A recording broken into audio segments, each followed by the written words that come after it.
Morning, guys. So it's July 16th here in Rusty, Rhode Island. We're still working on the 36 here. I brought the old choke cable out from under the hood. I made this bracket on the top. I made this connection unit here that connects the two cables, and then down lower you can see I made another bracket down below to hold the bottom cable.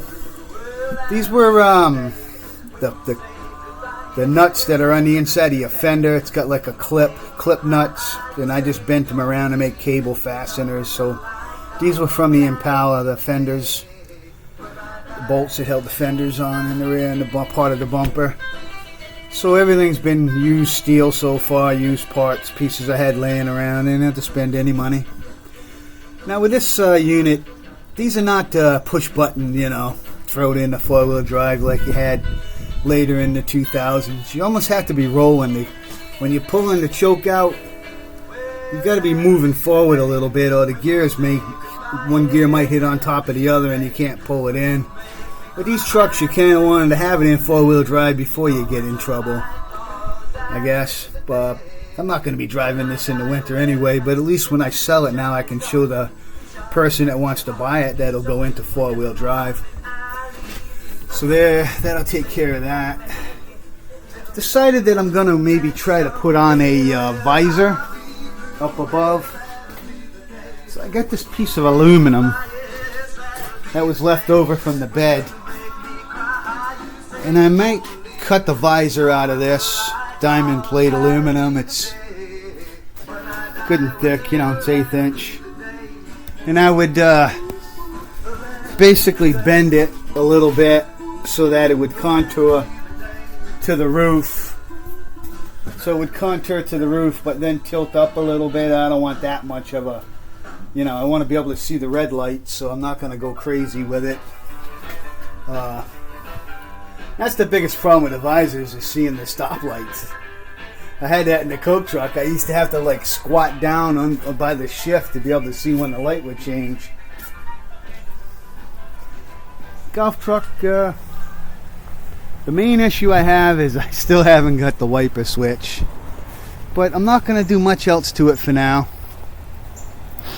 The only thing I did on the front bumper was to put those pieces in, because when you were standing here, it looked like there was a hole right there.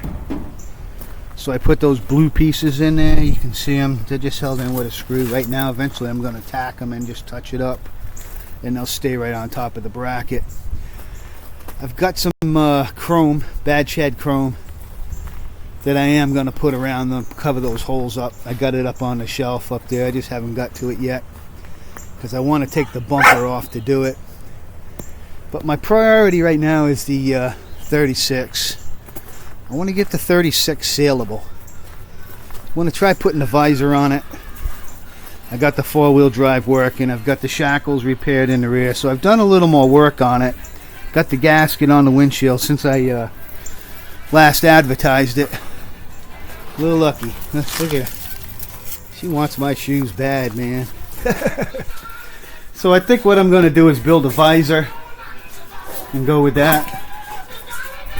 And see if I can get it sold. I'll put it back on Marketplace. Alright, guys. Sunday morning, doing a little strategy out here. Figure out a way to get this unit sold. This one in the van truck I want to sell, and then just keep the golf truck and then the 54 winter rat rod. So if I can get these two sold, get my investment back, I'll be a happy man. Right now, though, the economy in Rhode Island is just, people are hurting. I mean, it's just nuts. And there's jobs available, but they don't pay enough to, have a food bill and a rent. And, it's out from Rusty, Rhode Island. I'm glad I planned for my retirement.